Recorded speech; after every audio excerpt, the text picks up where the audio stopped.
everybody. It's Carl Abdick from AllBallsNoBull.com. Today we're interviewing my good friend Pat Mediate. Pat has an incredible and varied resume. He is at Greenwich High School. He's a physical education teacher and coach at Greenwich High School. Probably one of the largest high schools in the nation. He also has been an Olympic coach. He is on the board of directors of the National Strength and Conditioning Association. He's considered one of the leading experts on medicine ball training. What I want to start with is just give us oh, by the way, Pat is going to be one of our regular contributors. We're going to run a column. He's going to have some of the things that he's done. He has videos and books that we're going to offer, and he is going to, do a question and answer thing for the website. But by way of introduction, can you tell us a little bit about yourself and also the association, the Strength and Conditioning Association? Well, I'm obviously a phys ed teacher at Greenwich High School. I've been here for 35 years and coached football and track and field. Had some real neat football players who played for me. Steve Young played for me, and Kenny Bell played the Super Bowl together. It was kind of neat. But aside from that, the Strength and Conditioning Association, the NSCA, is one of the best things I've ever done. It ended up me ending up in the Olympic Training Center at Colorado Springs right before the '96 games in Atlanta. I ended up working with some Eastern European coaches who influenced me greatly, and it got me involved in the medicine ball training.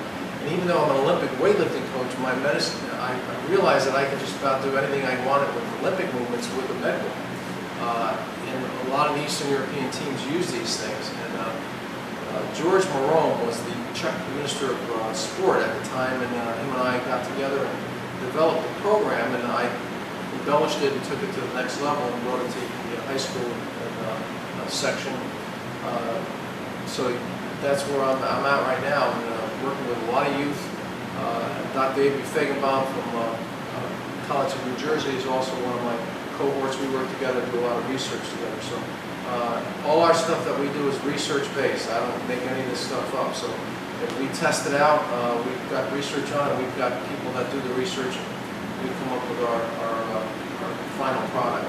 With strength and conditioning, as you and I both know, the instructional, the training industry, especially related to youth sports, has just exploded. The instructional industry really is targeting 14, 13, 12 and under. Would you, you're an expert on this, can you explain how adamantly this really has to, there have to be guidelines for evaluation and programs that are age specific due to developmental issues? Well, one of the biggest factors is that most of the coaches out there train children like little adults, and they're not little adults. That's a great term. Great term. And it's also a product of our society at this time, the ages, as they say. Whereas there are too many people involved in the sport, especially dads, unfortunately, who really don't have the background in sport training. Our kids today are being geared towards specific tasks as a skill, whereas years ago, in the way when I grew up, and probably yourself, and I was used to coaching kids, they were maybe less skilled, but they're better conditioned. They were able to handle the rigors of a training machine, and at that time they played more. And today, the kids are not playing. They're in a lot of computer technology is very involved, and fathers in these little clubs and they're pigeonholing these kids into a specific sport at an early age, and it's basically an overuse syndrome, where they do too much of one particular sport, too much of a skill, and they overtrain. And when they overtrain, you end up doing a disservice to them and the sport, because they basically have reached their pinnacle at maybe 12 years old. Whereas before, they would work up to that, and at the high school level, maybe get an award at senior year. Well, now they're all getting trophies.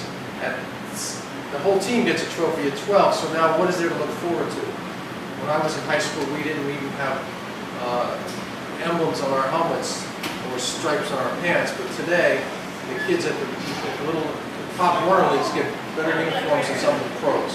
So I think there's an overemphasis on skill development and sport-specific exercises for kids due to the fact that so many parents have involved themselves in the sports, and at such an early age, our kids are told to play as many different things as they possibly can, and not to direct themselves to one. You can't put all your eggs in one basket. If they don't make it in baseball, they're done, and then you'll lose them forever. So we want to keep these kids involved in sports, so the best thing we can do is let them play as many things as they want, have fun and play. The key word is play. Well, I find that in my sport, in baseball, I find a lot of these, this is a big deal because a lot of these teams, these organizations, they dangle the carrot of scholarships. They dangle the carrot of pro ball. And the real statistic, for instance, in baseball is 1 in 16,000 high school players are going to make it to the major leagues. So like I said, it's a carrot dangled out there. Now, one of the things I want to talk about, just to end this, is also, can you give us a little bit of medicine ball? I think that a lot of people are so used to the doctrination of thinking of only of weight training and things of this. And I've been fascinated by medicine ball and plyometrics. One of the things, for instance, in baseball is that when kids perform a movement, they stop. And I know that the medicine ball works on explosive action all the way through. Can you tell? And also because why is medicine ball perhaps more appropriate for young kids? Well, the nice thing about the medicine balls is they are not overly heavy.